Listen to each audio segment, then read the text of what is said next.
Today, it feels our world gives us little time to spare. We rarely stop in a period of absolute silence to ponder who we are and where we are going. Today, I would like you to view a part of my world, the Furman Lake. Come now, it is time for a view from the lake. Let us first look upon a drain. This is where all things in the lake come to an end.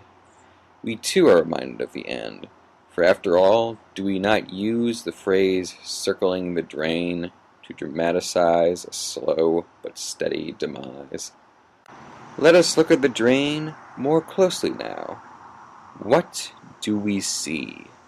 If you look closely, you can see a steady stream of water behind the grid of the iron bars. Waste here is being filtered, and order is created out of chaos. Upon leaving the drain, we come to 3 ducks. They are resting on the shore, because after all they have little reason to leave. Now I wonder, if the ducks are allowed to sit there all day, why can't I? Why compels me to leave this tranquil scene when nature sits in it without worry? We now travel to a bench. For all the sitting that we have in our routines, all the TV, traffic, and movies, no one, it seems, has the time to sit here. Why is that? Who has stolen all our time and filled it with activities less important than observing the peace of nature? In darker times, we rely upon a lamp to guide us. Although, perhaps this is no ordinary lamp. This could be the lamp of freedom and justice, casting the light of truth upon all of our shadows and all of our doubts. Here we observe the glare of the sun, all the lights that have been added to our lives.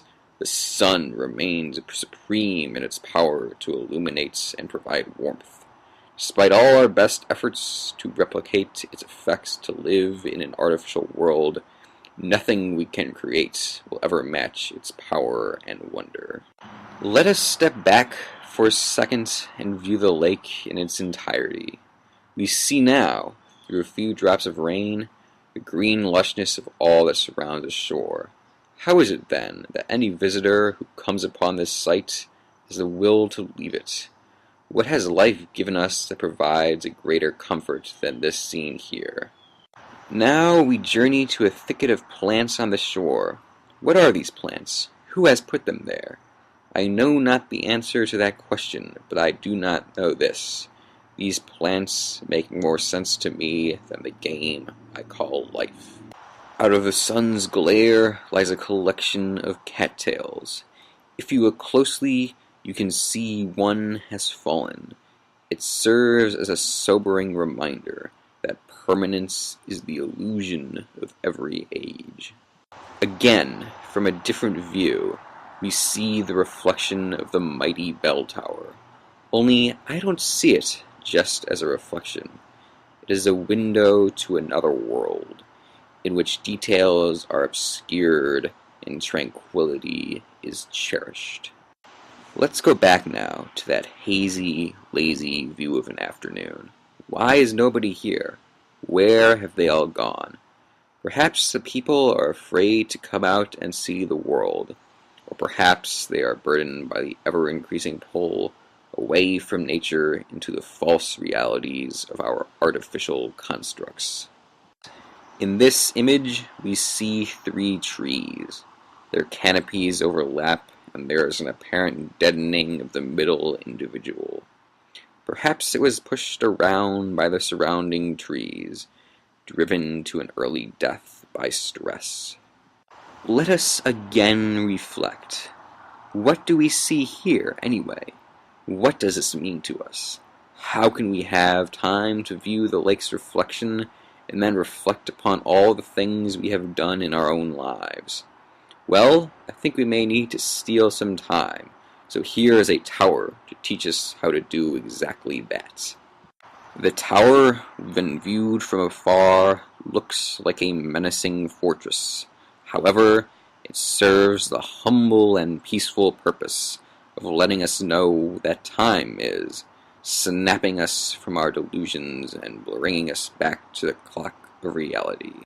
Closer up, we begin to make out just what the tower is trying to tell us. What is time, anyway? Why do we need it? Who made it up? These musings call out to all who listen to its blissful chime. If we wish to journey to the tower itself, we must cross a path.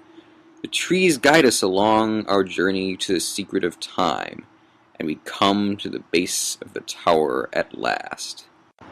But before we try to discover the secrets, we may be stopped. A swan has crossed our path. Only I don't view this bird as just a swan. I think of this creature as a mafia don of the lake, for behind the veneer of elegance and luxury lies a violent temperament and will to attack. Finally, we discover just what time exactly is. The clock has told us that it is 5:40.